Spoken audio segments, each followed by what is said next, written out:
दोस्तों, मुझसे कई लोगों ने प्रश्न किया कि कलयुग में कौन सा मंत्र सर्वश्रेष्ठ है या शक्तिशाली है। आजकल के दौर में तरक्की के लिए, धन प्राप्ति के लिए, पुत्र प्राप्ति के लिए, विभिन्न इच्छाओं की पूर्ति के लिए मंत्रों का उच्चारण अवश्य करना चाहिए। यह विभिन्न नियमों पर आधारित होता है। चलिए आइए विस्तार से बात करते हैं। दोस्तों, मंत्र शब्द का अर्थ असीमित है। मंत्र वह ध्वनि है जो अक्षरों एवं शब्दों के समूह से बनती है।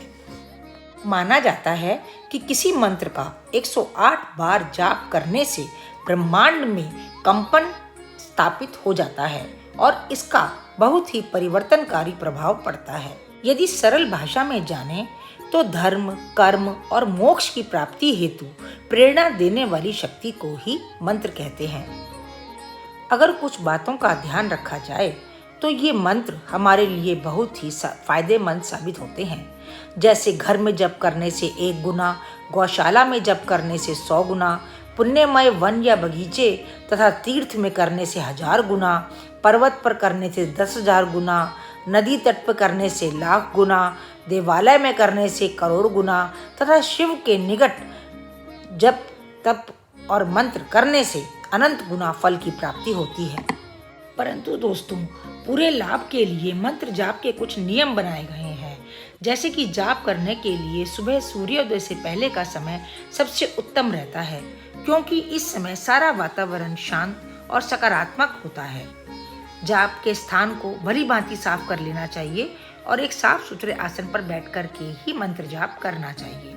साधारण रूप से जाप करने के लिए तुलसी की माला उत्तम रहती है, लेकिन यदि किसी कार्य सिद्धि के लिए जाप किया जा रहा है तो जिस भगवान की पूजा करी जा रही है उससे संबंधित माला ही यूज करनी चाहिए। जैसे भगवान शिव के लिए रुद्राक्ष की माला तो लक्ष्मी जी के लिए कमलगट्टे की माला उत्तम मानी जाती है। दोस्तों, यहाँ मैं एक बहुत महत्वपूर्ण बात आपको बताने जा रही हूँ कि मंत्रों का प्रयोग बहुत ही सोच समझ कर करना चाहिए और पहले उनको सिद्ध करा लेना चाहिए।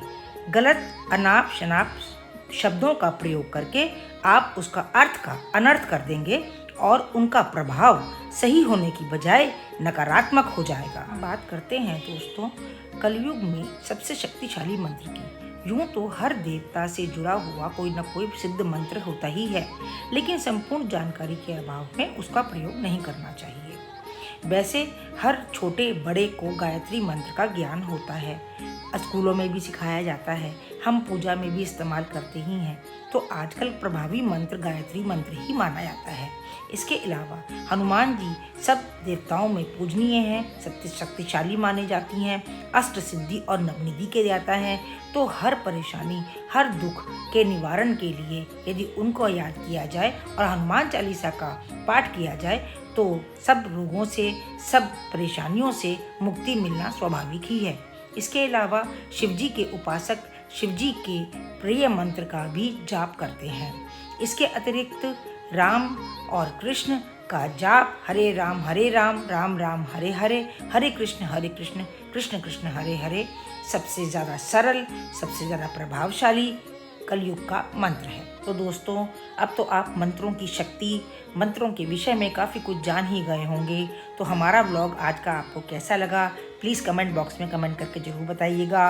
और हाँ, लाइक शेयर और सब्सक्राइब तो करते रहिएगा। मिलते हैं अगले व्लॉग में, तब तक के लिए राम राम।